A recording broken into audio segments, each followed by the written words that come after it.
College അടച്ചു എന്നാലും കോളേജിലോട്ട് പോയല്ലോ guys. Hey guys, welcome back to Ammu seals. അങ്ങനെ ഞങ്ങൾക്ക് അറ്റൻഡൻസ് ക്ലെയിം ചെയ്യണമായിരുന്നു. അപ്പോൾ ജൂനിയേഴ്സിനെയൊക്കെ കണ്ടു. അപ്പോൾ അതിനുവേണ്ടി അപ്പോൾ എല്ലാ ദിവസത്തെ പോലെ ഞാൻ തന്നെ ക്ലാസ് തുറന്നു. ഞാൻ ഇതിൻ്റെ സ്വന്തം ടൈം ടേബിൾ ഗൈസ്. അപ്പോൾ നമ്മൾ ക്ലാസ്സൊക്കെ കണ്ടു കഴിഞ്ഞു. പിന്നെ നമുക്ക് ആക്ച്വലി സൈൻ മേടിക്കണ്ടായിരുന്നു. അപ്പം ചന്ദ്രു ആ വെള്ളമൊക്കെ തറയെ കളഞ്ഞു. എന്താ ചന്ദ്രു കളയണ്ടായിരുന്നു, മോശം. അപ്പം അതൊക്കെ കഴിഞ്ഞ് ഞങ്ങൾ ടീച്ചേഴ്സിന് സൈൻ മേടിക്കണം. അവൻ വിഷമം അഭിനയിക്കുകയാണ് തോന്നുന്നു ഗൈസ്. അത് കഴിഞ്ഞ് ഞങ്ങൾ നേരെ ക്യാൻറ്റീനിൽ പോയി. അവസാനത്തെ മീൽസ് കഴിക്കുകയാണ്. രേഷ്മ അങ്ങനെയല്ല, വിശപ്പിനെ ഇരിക്കുന്നില്ലേ, മാക്കിനെ തിന്നുകൊണ്ടിരിക്കുകയാണ്. അങ്ങനെ ഗൈസ് ഞങ്ങൾ രാവിലെ വന്നതാണ്. അതിന് വൈകിട്ടാണ് ഞങ്ങൾക്ക് സൈൻ കിട്ടിയത്, അറ്റൻഡൻസ് ക്ലെയിം ചെയ്ത് കിട്ടിയത്.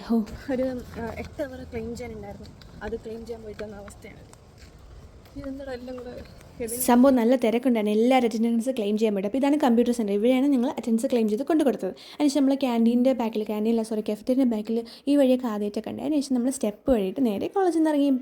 അതുമാത്രമേ അതിനുശേഷം 17 പടിയുണ്ടെന്നേ ഉള്ളൂ. പക്ഷെ നമുക്ക് എളുപ്പം കോളേജിൽ അകത്ത് കയറാം. അങ്ങനെ വൈകിട്ടായി ഗൈസ്. പിന്നെ നമ്മൾ നേരെ കോളേജിൻ്റെ ഓപ്പോസിറ്റുള്ള ഒരു കുളത്തിൽ പോയി കുറച്ച് നേരം ഇരുന്നു. പിന്നെ ദേശീയ കുപ്പയിൽ പോയിട്ട് ഒരു ലൈമും കുടിച്ചു. And bye bye.